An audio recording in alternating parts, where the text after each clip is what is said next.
Hello everybody, and welcome to Stop Being Afraid of Houdini, an introduction to Houdini for motion designers and Cinema 4D artists looking to expand their skills.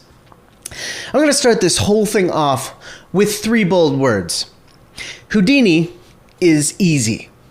In fact, it is such an oversimplified and low-level version of 3D that it makes it appear to be more difficult than it actually is. Just starting out with the interface, it can be hard to know where to go, and it creates node trees that can appear very daunting when in fact it's just a flowchart of simple instructions that build upon one another to create something beautiful or complex. Any Houdini project in the end is just as simple or as difficult as you make it, like anything else. Say you gotta clean your living area. That's pretty basic. You just use your arms and legs and you go and do the work. Nobody is going to make you write out a bunch of code to accomplish that simple task. But if you really wanted to, and you had the resources at your disposal, you maybe program a robot to procedurally go and do all this for you. And do it much more frequently than you would if it were just you, so long as you are willing to apply a little maintenance here and there to guide that robot along. I know that that's sort of an outrageous example, but that's really a lot how Houdini works. The proceduralism is there if you want it or need it. And trust me, you're gonna want it. Your clients are gonna want it, and your creative director probably already wants it, but doesn't know how to get it because there's a massive shortage of Houdini artists in motion design right now. Let's fill that gap and watch your inbox get hit with inquiries from top-tier design studios looking for those dope particle sims or whatever.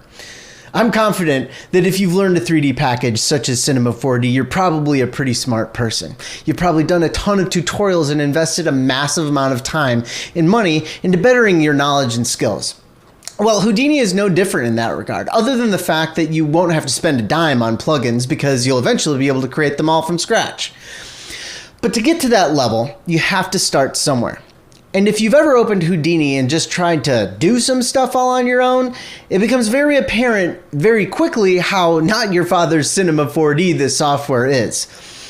By toppling that first barrier of knowing where to start and building on that by adding some basic concepts by example and talking through some theory, sooner or later your brain is going to start making connections, and it takes dedication, which you have if you're looking at this course.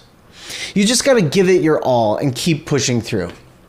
And always remember that 3D motion design is not a lifestyle choice. Not for us. For us, there is no choice. It's likely your obsession, your hobby, and your dream job all at the same time. And if that's true for you, and I hope that it is, then you probably love the pain and joy that come from solving tough problems, design challenges, and the constant learning of new things that are all part of the job. And if that's what gets you up in the morning, then I am here to tell you that you are in the right place. Learning Houdini is one of the most satisfying and rewarding challenges that you will ever face. It is the gift that keeps on giving, where the learning never, ever, ever ends.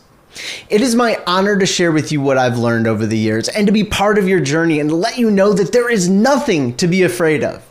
The discoveries hidden inside this software are so special. I just want to shout it from the top of the world once and for all. For all of you who are like me, who love computers and graphics and animation, stop being afraid of Houdini. You got this. So let's roll up our sleeves and our pants and get into this freaking tutorial series once and for all.